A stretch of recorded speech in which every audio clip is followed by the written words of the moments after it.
बाप और अम्मी को धमकियाँ देती कि उनके कह दूँ कि ये सुली कर दें। पहले इसने जो है उसे बेहोशी वाली दवाई खिलाई है, टैबलेट्स खिलाई हैं, उसके बाद इसने उसको आराम से उसका गला काटा है। उसको नशे की गोली दी हैं, वो नशा हो गई, फिर मैं छुरी मारा उसको। मोहब्बत की शादी और तलाक के वाक़यात तो हमारे मुआशरे का हिस्सा हैं, मगर शादी के बाद शौहर के हाथों बीवी के कत्ल होने के वाक़यात में भी रोज़ बरोज़ इजाफा देखने में आ रहा है। इस सूरत हाल का सबसे ज़्यादा नुकसान उन बच्चों को पहुंचता है जो इंतहाई कम उम्री में बैक वक्त माँ और बाप से जुदा हो जाते हैं और अपनी सारी खुशियों के साथ अपनी तालीम और तरबियत से भी हाथ धो बैठते हैं। काश अपनी बीवियों को कत्ल करने वाले दरिंदे अपनी औलाद की खुशियों और उनके मुस्तकबिल के बारे में जान सकें और इस इंतहाई फैसले पर नजरसानी कर सकें। मोहब्बत करने वाले इतने जालिम तो नहीं होते कि गुस्से और नफरत से अपने घर को ही जलाकर राख बना दें और चाहने वालों के साथ ऐसा सलूक करें कि दुश्मन भी सुनकर कांप उठे। इस्लामाबाद में घर वालों से चोरी छुपे शादी करने वाले एक जोड़े की मोहब्बत भी जब नफरत में तब्दील हुई तो लोग हैरान रह गए और इस नफरत ने मोहब्बत की हस्ती बस्ती दुनिया को कैसे जहन्नुम बनाया, आइए हम आपको दिखाते हैं।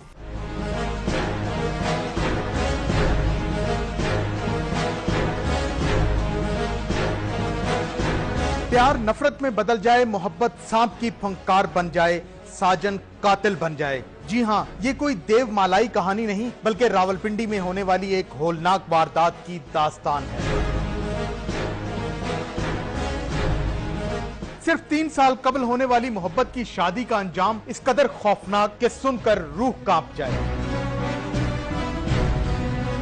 रावलपिंडी में थाना वारिस खान के इलाके में बेरहम रिक्शा ड्राइवर ने दोस्त से मुबैना ताल्लुकात होने की बिना पर अपनी 20 साला शरीके हयात और 2 मासूम कलियों की मां उज़मा को घरेलू छुरी के साथ इंतहाई बेदर्दी से ज़बह कर दिया। तो वो सोडा लेकर आए तो कहता था कि 3-4 गोलियां उसमें नशे की डाली और वो खिला दी उसको।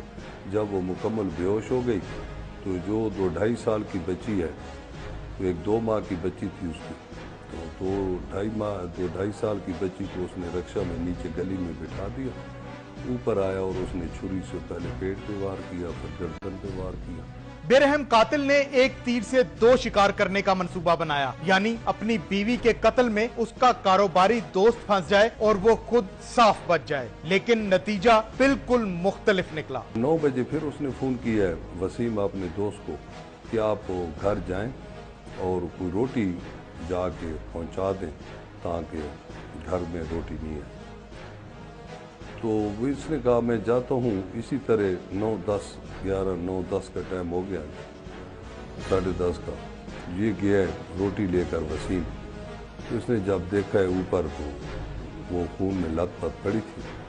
तो इसने फ़ोन किया उस तला कि वो तो कत्ल हो गई है। तो उसने कहा हो यार ये कैसे हो सकता है।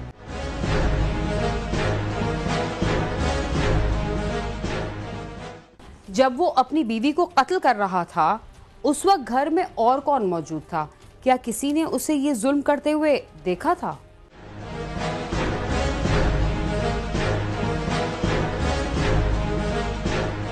एक हमसाये का कहना है कि जालिम कातिल ने बहुत इत्मीनान से अपनी बीवी को अपनी 3 माह की बच्ची की मौजूदगी में कत्ल किया। मियाँ को पकड़ लिया हमने। बच्ची थी एक 3 माह की और एक तकरीबन 3 साल की थी। उसको मैंने घर ले गया और दूध शूध पिलाया बच्चों को। रो रही थी बड़ी बेटी। दूसरी मासूम बच्ची 3 माह की, उसने क्या रोना था, वो ऐसी पड़ी हुई थी। फिर उसके रिश्तेदार वगैरह आए, वो बच्चे उनके हैंड ओवर किए हम लोगों ने। दरिंदा सिर्फ कातिल का मौकफ है कि अपनी शरीके हयात की बेवफाई और अपने बच्चों के मुस्तकबिल के लिए ये कदम उठाया। उसको नशे की गोली दी हैं, वो नशा हो गई, फिर मैं छुरी मारा उसको। गर्दन पे छुरी मारी? जी, गर्दन पे मारा, पेट पे मारा। एक बार मैं उसको तलाक भी दिया है, फिर मेरे पीछे आ गई। वो बाप के घर ले गया, जिस घर में ये बड़ी हो गई। इसकी माँ को बोले, भाई को बोले, बाप को बोले कि मैं इसको तलाक दे रहा हूँ, ये इस तरह है। उन्होंने बोले हम समझा रहे इसको। उन्होंने समझाया, 2 महीने गुजार के फिर आ गए, फिर इसने वही आपने हरकतें शुरू कर ली। 6 दूसरी बहनों और मकतूला के अकलौते भाई अदनान को कातिल के रिश्तेदारों की जानिब से धमकियां मिल रही हैं। उसके बावजूद उसका कहना है कि उसकी बहन के कातिल को करार वाक़ई सजा मिलनी चाहिए और कमसिन भांजियों को उसके खानदान के हवाले किया जाए। वो मुझे धमकियाँ देते कि हम तुमको मार देंगे, अगर ये बाहर नहीं आएगा तो हम तुमको भी मार देंगे। हमारे घर आते मेरे बाप और अम्मी को धमकियाँ देते कि उनके कह दो कि ये सुलह कर लें, अगर नहीं गया तो हम उनको भी मार देंगे। बच्चे वो उनके तिला के और मेरी बहन उज़्मा की, अगर वो हमको मिल जाए और उसकी अच्छी तरह से परवरिश हो जाए तो अच्छा है।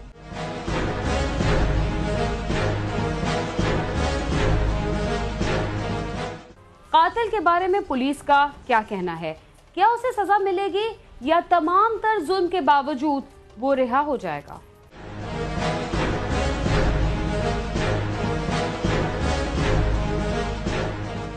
SHO थाना वारिस खान राजा रशीद का कहना है कि ऐसे शख्स से तफ्तीश करना जिसकी बीवी कत्ल हो गई हो एक मुश्किल काम है। मुलजिम तलहा मोहम्मद ने बहुत जुल्म किया है, पुलिस उसको सजा दिलवाने के लिए तमाम कानूनी तकाजे पूरे करेगी। इस मुकदमे में ये इसने मर्डर तो अपनी बीवी का किया है और बड़ा भयानक किस्म का काम किया है। पहले इसने जो है उसे बेहोशी वाली दवाई खिलाई है, टैबलेट्स खिलाई है, उसके बाद इसने उसको आराम से उसका गला काटा है। जुल्म तो इसने बहुत बड़ा किया है। सज़ा तो कोर्ट इसको देगी जितनी उसमें तजवीज़ है इस 302 में, वो तो उसको मिलेगी। माहिर नफ्सियात का कहना है कि इस कदर बेईमाना कत्ल का इक़दाम कोई आम इंसान नहीं कर सकता। ऑनर किलिंग शक की बिना पर एक नॉर्मल इंसान नहीं कर सकता। इसके पीछे भी बहुत सारी वजूहात होती हैं, फैमिली हिस्ट्री, विरासत, एनवायरनमेंट, तरबियत, इन सब चीज़ों का बहुत असर होता है। कानूनी माहिरीन के मुताबिक बर्बरियत के इस किस्म के मुकदमात में मुद्दई से सुलह हो जाने के बावजूद अदालत ऐसे मुल्ज़मान को गैरत के नाम पर किसी किस्म की रियायत नहीं देती। जो प्रेफरेंशियल राइट जो है वो मैटरनल जो है ग्रैंड मदर और ग्रैंड फादर की ज़्यादा है एज पर टू दी जो पैटर्नल ग्रैंड फादर दादा दादी का से हक से ज़्यादा नाना नानी का हक होगा। समाजी माहिरीन का कहना है कि इस किस्म के बेईमाना कत्ल के इक़दामात के तदारुक का वाहिद हल मुलव्विस अफराद को कड़ी से कड़ी सजा देना है। कैमरामैन नदीम शेख के साथ अली इमरान, समा, इस्लामाबाद।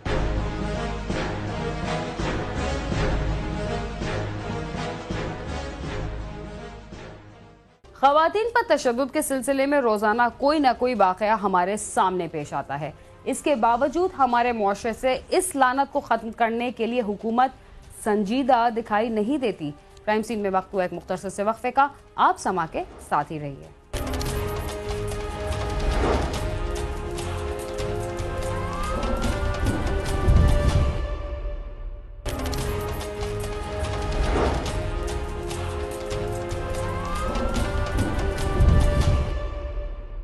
प्रोग्राम क्राइम सीन में एक बार फिर खुशामदीद।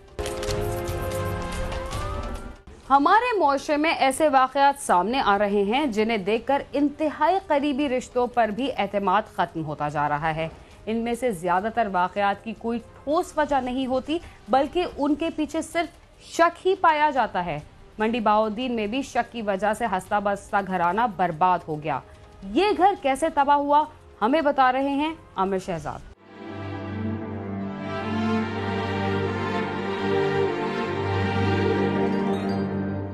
मंडी बहाउद्दीन के कस्बा गोजरा के गांव बुसाल सुखा का रहायशी मोहम्मद इकबाल साबक फौजी है। रिटायरमेंट के बाद जिम्मेदारी कर रहा था। उसके 3 बेटे नवाजिश, शनावर और कामरान, जबकि एक बेटी है। साल 2008 में उसकी बीवी रहमत बीबी को उसके भाई अरशद ने फायरिंग करके मौत के घाट उतार दिया और वो गिरफ्तार होकर जेल चला गया। ताहम बाद में 16 सफाई होने पर वो रिहा हो गया और बैरून मुल्क चला गया। मोहम्मद इकबाल के बेटों 17 साल नवाजिश और 24 साल कामरान ने साल 2010 में अपनी मां के कत्ल का बदला लेने के लिए अपने दूसरे चचा जावेद इकबाल को कत्ल कर दिया, क्योंकि उन्हें शुबा था कि जावेद इकबाल के कहने पर ही अरशद ने उनकी मां को कत्ल किया है। तनाज़ा साबका इन्हां दी वालदा कत्ल हुई सी, वालदा इन्हां दी कत्ल कीती सी इन्हां दे चचे ने, फिर इन्हां ने अपना चचा एक कत्ल कर दिता इस बदले च।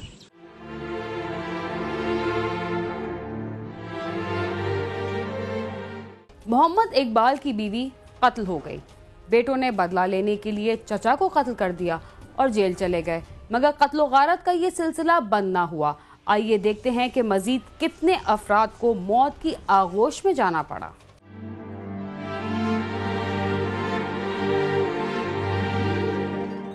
दोनों भाई गिरफ्तार होकर जेल चले गए। ताहम बाद पंचायत में सुलह के बाद वो जेल से रहा हो गए। तीनों भाई ज्यादातर अपने मामू रियाज के पास करीबी गांव चकसेदा में रहते थे। 1 साल कबल उन्होंने दोबारा अपने गांव आना जाना शुरू कर दिया। 16-17 जून की दरमियानी शब तीनों भाई अपने घर में सो रहे थे कि नामालूम अफराद वहां आए, जिन्होंने अंधाधुंध फायरिंग करके कामरान और उसके भाई नवाजिश को कत्ल कर दिया। जबकि उनके तीसरे भाई शनावर की लाश घर के दरवाजे के करीब मिली। पुलिस के मुताबिक शनावर हमलावरों से बचने के लिए भागा होगा, मगर दरवाजे पर फायरिंग की जद में आ गया। फायरिंग की आवाज सुनकर मोहल्लेदार वहां जमा हो गए। वो लाशों से लिपट कर रोते रहे। इत्तला मिलते ही पुलिस मौके पर पहुंच गई। वाक़या होया जी है अपना बसाल सुखा डेरा है, जंडोइया का शेर मोहम्मद जंडोइया का डेरा है। उत्थे सानूं इतला मिली कि अपना मर्डर हो गया। असीं पहुंचे हाँ 3 भाइयां कामरान, शनावर ते अपना नवाज़िश अली।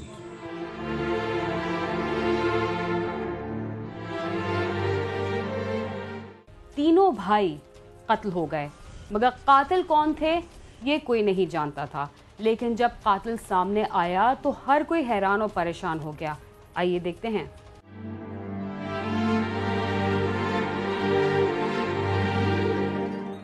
पुलिस ने लाशें पोस्टमार्टम के लिए भिजवाकर तफ्तीश शुरू कर दी। मोहम्मद इकबाल ने बयान दिया कि उसके बेटों को उसके बैरूने मुल्क मकीम भाई मोहम्मद अरशद ने कत्ल करवाया है। ताहम पुलिस ने जाए वकुआ से मिलने वाले शवाहिद और मकतूलीन के मामू के बयान पर मोहम्मद इकबाल को मशकूक करार दिया और जब उसे हिरासत में लेकर तफ्तीश की तो उसने अपने बेटों के कत्ल का इतराफ कर लिया और बताया कि उसकी बीवी को बदचलनी पर उसके भाई ने कत्ल किया था, जिसे उसके बेटों ने मार डाला। अब उसके बेटे उसे मारना चाहते थे, इसलिए उसने जान बचाने के लिए बेटों को ही मौत के घाट उतार दिया। ये पता चलिया अपना इन्हां दे वालिद ने इन्हां कत्ल कर दिता है। हुण इन्हां दा वालिद जिहड़ा ते इन्हां दा आपे च सी वालिद नूं खतरा सी ये मैनू ना मार देण ते इन्हां दा खतरा सी वालिद बस साडे क्योंकि सबका इन्हां क्योंकि ओहदा भाई मारे सी चाचा अपना, ये इन्हां दा वजह तनाज़ा सी।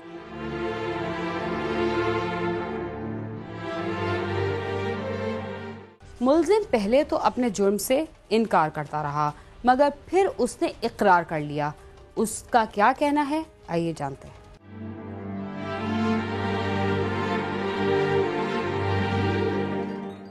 पुलिस हिरासत में मुलजिम पहले तो बेटों के कत्ल से इनकार करता रहा। ताहम बाद उसने कत्ल का इतराफ करते हुए बताया कि उसे अपने बेटों से बहुत खतरा था, अगर वो उन्हें ना मारता तो वो उसे मार डालते। सर सारा वो जो कोई मेरे सुराग कर रहे हैं, पर मेरा छोटा भाई थे ना यार कटा चली मुश्ताक मच मेरी वाइफ कत्ल की थी इन्होंने मशवरे ना। किसके कहने पे इल्जाम लिया अपने सर पे? अपने कहने पे। अपने सर? अपने कहने पे। अपने कहने पे? जो मकतूलीन के मामू और दीगर रिश्तेदारों का कहना है कि मोहम्मद इकबाल ने पहले अपनी बीवी को भी खुद ही कत्ल करवाया था और अब उसने अपने बेटों को भी मार डाला। उसे बेटों से कोई खतरा नहीं था और ना ही वो उसे मारना चाहते थे। कत्ल की इस वारदात में उसके साथ दीगर अफराद भी मुलविस हैं।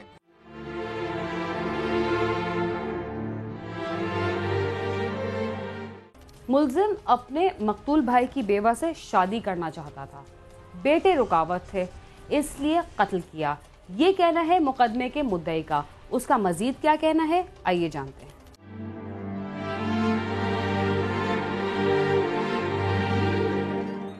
पुलिस ने पोस्टमार्टम के बाद लाशें उर्सा के हवाले कर दी, जिन्हें रियाज अपने गांव चकसेदा में ले गया, जहां उन्हें सोगारों की मौजूदगी में नमाज जनाजा के बाद सुपुर्दे खाक कर दिया गया। मकतूलीन के मामू और दीगर उर्सा ने वज़ीर आला पंजाब से मुतालबा किया है कि मुलज़म को जल्द अज जल्द इबरतनाक इंजाम तक पहुंचाया जाए और कत्ल की इस वारदात में मुलविस दीगर मुलजमान का सुराग लगाकर उन्हें भी गिरफ्तार किया जाए। साथी रिपोर्टर दीवान आदिल के साथ आमिर शहजाद, समा, मंडी भौदी।